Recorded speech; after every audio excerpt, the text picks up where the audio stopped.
wabarakatuh.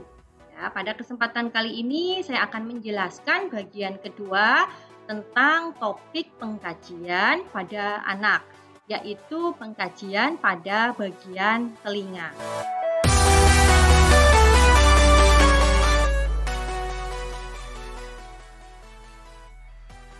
Pada bagian telinga, yang pertama kita inspeksi penempatan dan kesejajaran telinga antara telinga kanan dan telinga kiri. Kemudian, perhatikan juga adanya lubang yang tidak normal. Ya, mungkin ada penebalan kulit ataupun adanya sinus. Kemudian juga kita perhatikan kebersihan.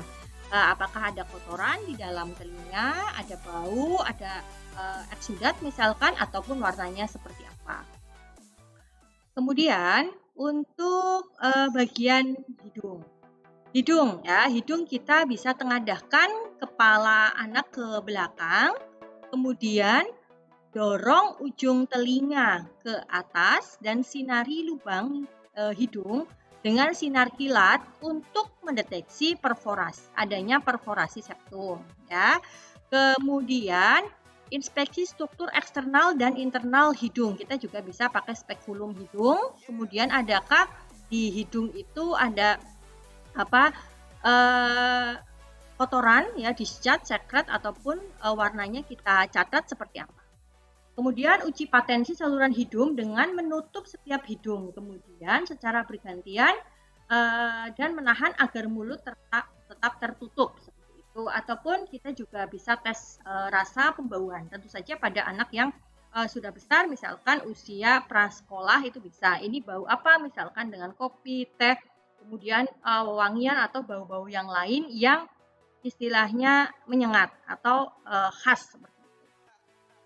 Kemudian pengkajian setelah hidung adalah mulut. Nah, bagaimana cara agar anak mau membuka mulutnya? Ya, kita bisa periksa anak di depan cermin, lalu kita jelaskan mengenai mulut atau struktur di dalam mulut anak.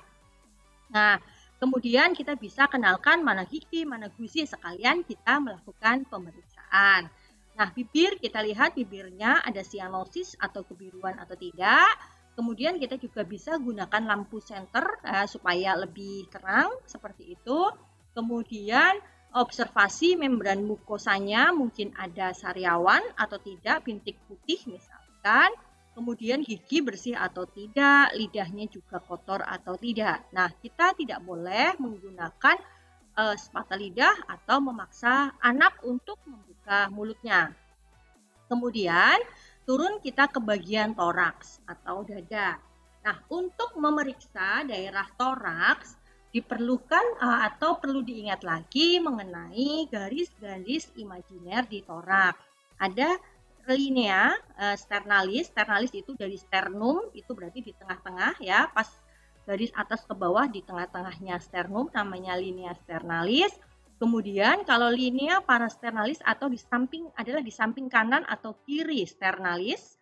Kemudian linea mid clavicularis itu adalah pas tegak lurus dengan clavikula, ini tulang yang menonjol di bagian dada atas kanan dan kiri, tengah-tengahnya biasanya kita sebut linea mid medio clavicularis atau linea mid clavicularis, itu juga biasanya sejajar dengan puting susu.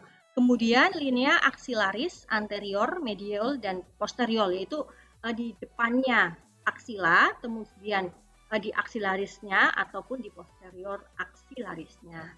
Di bagian belakang ada linea scapularis, itu disejajar dengan scapula. Kemudian di bagian tengah tulang belakang kita sebut linea vertebralis. Kenapa ini menjadi penting? Kita bisa mengetahui kondisi paru dan jantung yang normal atau tidak, suara maupun misalkan denyutnya sesuai letak garis-garis ini. Selain itu nanti pada saat dokumentasi hasil pengkajian kita juga perlu menuliskan misalkan teraba atau terdengar di bagian mana, linea yang mana. Kemudian teknik pemeriksaannya secara berurutan ya, kita lakukan inspeksi, melihat, palpasi meraba, perkusi mengetuk, dan auskultasi untuk mendengarkan. Nah, pada bagian torak itu kita ada organ paru dan jantung. Ini yang perlu kita perhatikan. Artinya kita pemeriksaan bagian torak, kita akan memeriksa atau memastikan paru dan jantungnya itu normal atau tidak. Nah, yang pertama untuk pemeriksaan paru, kita lihat bentuk dadanya. Apakah bentuk dada datar ya kan, atau misalkan seperti dada tong atau seperti dada burung. Nah, selain itu bentuknya. Kemudian yang kedua, kita palpasi di bagian paru. Caranya adalah kita meletakkan dua telapak tangan kita di dada pasien. Kemudian minta pasien untuk menarik nafas panjang. Pada anak, supaya dia menarik nafas panjang, kita bisa anjurkan anak itu untuk meniup. Misalkan meniup bola-bola kapas atau meniup balon, sehingga dia otomatis akan melakukan nafas panjang. Nah, pada saat palpasi ya, kita meletakkan dua telapak tangan di dada dan pasien itu menarik nafas panjang, kita akan merasakan kembang pipis dada. Nah, ini kita perhatikan dada kanan dan kiri pengembangannya simetris atau tidak. Kemudian yang ketiga adalah kita perkusi, kita ketuk dengan jari kita ya dari sela iga 1 kanan dan kiri sampai dengan sela iga ke-5 kanan dan kiri ya. Biasanya kalau pada paru-paru suaranya normalnya adalah sonor. Kemudian untuk auskultasi adalah auskultasi suara paru ya. Pada saat inspirasi dan ekspirasi kita perhatikan bersih atau tidak, apakah ada suara tambahan atau tidak seperti mengi atau wheezing ataupun ronchi ataupun stridor. Nah, kita harus letakkan stetoskop ya di sela iga kedua parasternal kanan dan kiri. Di situ ada percabangan bronkus dan di seluruh lapang paru, yaitu tadi seperti di perkusi, kita letakkan stetoskop di sela iga 1 sampai sela iga 5 linea mid clavicula kanan dan kiri. Nah, anak pada saat auskultasi sebaiknya anak juga kita minta untuk nafas dalam. Nah, organ yang kedua yang kita periksa di toraks adalah jantung. Yang pertama yang diinspeksi adalah bagian ictus cordis atau pandangan kita ya, mata kita lihat di bagian kiri, di bagian bawah puting susu kiri. Apakah kita lihat apakah di situ ictus cordis kita ada tampak berdenyut atau denyutan atau tidak. Normalnya tidak tampak berdenyut. Nah, kemudian dipalpasi adalah bagian ictus cordis juga. Kita bisa gunakan dua jari, kita palpasi bagian bawah puting susu kiri. Apakah teraba denyutan atau tidak? Itu namanya nadi di bagian ictus cordis, apec cordis. Nah, kalau pada anak teraba pun normal. Nah, yang perlu kita perhatikan apabila terabanya di bagian mana? Nah, kalau dia teraba di bagian bawah puting susu kiri, itu artinya normal. Namun, apabila kita teraba misalkan di bagian aksila depan anterior, jadi lebih ke kiri dari puting susunya, nah itu kita bisa curigai adanya pembesaran jantung. Untuk memastikan tentu saja kita harus melakukan pemeriksaan ronsen torak. Kemudian perkusi sama dengan paru, kita harus ketuk di bagian jantung, biasanya lebih kepada jantung bagian atau dada bagian kiri ya, karena jantung adalah benda yang padat, suaranya akan lebih peka. Kemudian auskultasi kita akan mendengarkan suara jantung 1 dan suara jantung 2. Lup lup lup lup seperti itu. Kita letakkan stetoskop di mana? Yaitu di sela iga kedua parasternal kanan dan kiri. Itu ada katup aorta dan katup pulmonal. Kemudian di sela iga ketiga ya, parasternal kiri, terus kemudian di bawah puting susu kiri atau di ictus cordisnya. Paling tidak itu ada di 4 tempat. Nah, apakah ada suara tambahan atau tidak? Nah, kita perhatikan. Kemudian, pemeriksaan abdomen. Pada pemeriksaan abdomen, kita juga harus perhatikan abdomen itu bisa kita bagi menjadi 4 kuadran atau 9 regio. Kuadran, kalau 4 kuadran artinya kuadran kanan atas, kiri atas, kanan bawah, atau kuadran kiri bawah. Karena kalau terjadi abnormalitas, kita juga perlu tuliskan abnormalitas itu ada di bagian mana. Sehingga untuk mengetahui bahwa kira-kira organ apa yang terganggu. Kemudian urutan tekniknya kita lakukan inspeksi, auskultasi, setelah itu baru palpasi dan perkusi. Nah, kemudian, ini kalau dibagi menjadi 9 regio, ya nanti bisa dibaca. Kemudian untuk pemeriksaan abdomen apa saja? Yang pertama adalah inspeksi. Inspeksi di sini kita lihat bentuk abdomen pada anak. Ya, normalnya adalah bentuk silinder dan menonjol pada posisi tegak dan datar bila pada posisi terlentang. Nah, bisa kita perhatikan apakah misalkan abdomen anak tampak begitu cembung, contohnya pada kasus anak yang mengalami asites ataupun perut kembung atau hipertimpani. Kemudian dipalpasi, harusnya auskultasi dulu. Auskultasi kita akan mendengarkan bising usus pada anak ya. Kita hitung frekuensinya selama 1 menit penuh. Kemudian setelah itu adalah palpasi. Tempatkan anak pada posisi terlentang dengan kaki yang fleksi atau kaki menekuk di bagian inguinal panggul ataupun di bagian lutut. Alihkan perhatian anak dengan pernyataan seperti ya, agar supaya kita boleh memegang perut anak, kita bisa sampaikan bahwa kita akan periksa, kita akan tebak apa isi perut anak gambarannya. Lalu kita mulai lakukan pemeriksaan palpasi, kita raba dari kuadran kanan atas sampai kuadran kanan bawah, kemudian di bagian kuadran kiri atas sampai kuadran kiri bawah. Kita perhatikan apakah ada massa teraba keras ataupun ada nyeri ya, atau ada distensi atau tegang abdomennya. Misalkan bisa isi cairan ataupun isi udara. Nanti kita perhatikan pada perkusinya. Nah, kemudian ya selain itu inspeksi kita juga perlu inspeksi kontur, ukuran dan tonus ya.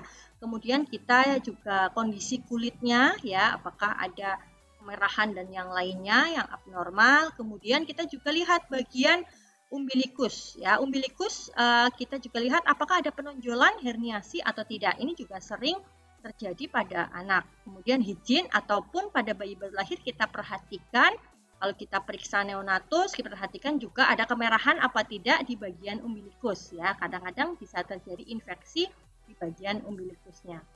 Kemudian kita dengarkan bising usus. Kemudian perkusi ya, perkusi itu normalnya ada timpani ya pada lambung, pada sisi kiri lambung itu adalah kiri atas. Kemudian di seluruh abdomen juga timpani. Kecuali untuk pekak atau datar bisa di bagian kanan atas yaitu hepar. Nah ini palpasi hepar. Terus kemudian tadi terkait dengan turgor kulit, cara memeriksa pada anak adalah kita cubit perut secara vertikal di bagian kanan atau kiri umbilikus ya. Kita cubit secara vertikal, kemudian kita lepaskan pelan-pelan. Apakah kita melihat kerutan? Jika kita melihat kerutan itu artinya cubitan kulit perut kembali lambat, tanda dehidrasi. Kalau kerutan tersebut hilang ya dalam waktu lebih dari 2 detik, itu adalah artinya cubitan kulit perut kembali sangat lambat. Nah, pada cubitan kulit perut kembali lambat dan sangat lambat itu adalah tanda dehidrasi. Kemudian untuk alat genital pada anak laki-laki kita harus perhatikan glans atau batang penis, kemudian kulit bagian atas preposiumnya, ini bisa terjadi masalah perlengketan di bagian preposiumnya itu ada, sehingga bisa menyebabkan urin itu tidak lampias ya keluarnya, sehingga bisa menyebabkan urin tertumpuk di bagian vesika urinaria dan bisa memicu adanya infeksi ya di saluran kemihnya. Kemudian meatus uretra kita juga perhatikan ya, apakah ujung lubang meatus uretranya itu ada di ujung penis, karena pada kasus anak laki-laki bisa terjadi masalah kelainan kongenital bahwa lubang meatus uretranya bisa tidak terletak di ujung tapi di atas atau bawah. Itu istilahnya adalah hipospadia atau epispadia.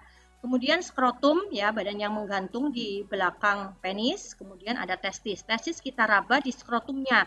Kalau di skrotum kita raba, kita palpasi, itu ada badan ovoid kecil atau teraba ada massa kecil, itu adalah testis ya. Harapannya pada bayi yang terlahir cukup bulan, testis itu sudah turun atau sudah ada sejak lahir. Tapi pada bayi yang terlahir prematur, kadang-kadang testis belum turun, itu masih normal, kita tunggu sampai dengan usia 1 tahun.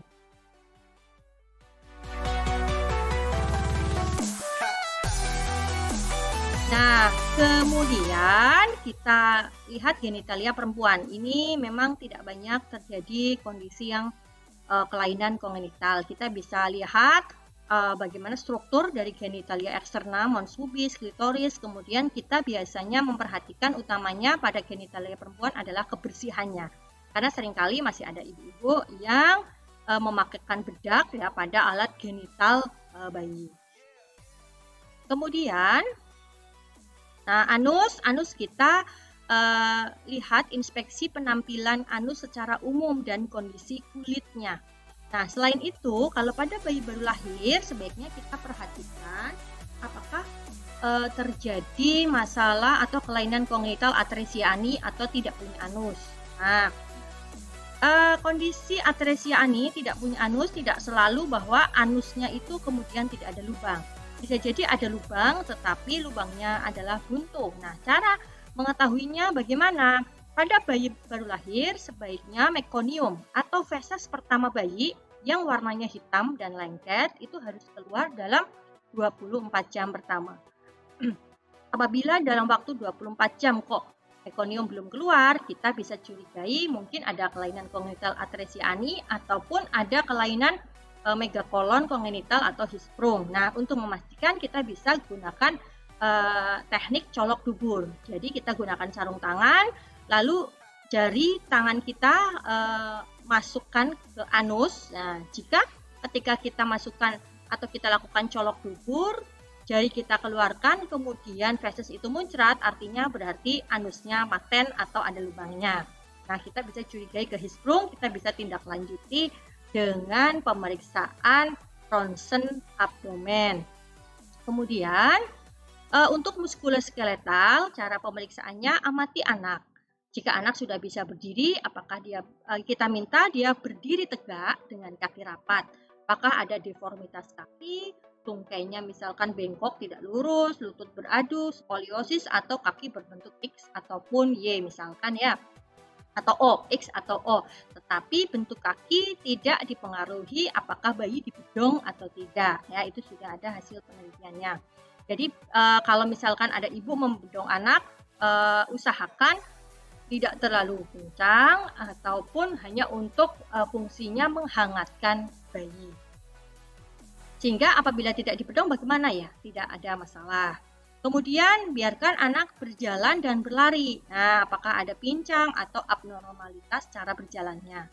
Kemudian minta anak untuk berjalan kemudian berhenti mengambil benda. Nah, ini akan kita bisa melihat kemampuan koordinasi mata, tangan, dan keseimbangan otot anak. Ya. Kemudian minta anak untuk bangun dari posisi berbaring terlentang di lantai. Ini juga kita bisa melihat integritas neurologi secara umum dan kelemahan otot tungkai proksimal akibat distrofi otot ada atau tidak. Termasuk di sini kita juga bisa mengamati bahwa anak bisa tidak untuk memahami perintah dari orang dewasa. Kemudian, nah sudah selesai pemeriksaan fisik dari kepala sampai dengan kaki. Ini kemudian referensi yang saya gunakan. Semoga materi ini bisa diterima dengan baik dan bermanfaat. Terima kasih. Wassalamualaikum warahmatullahi wabarakatuh.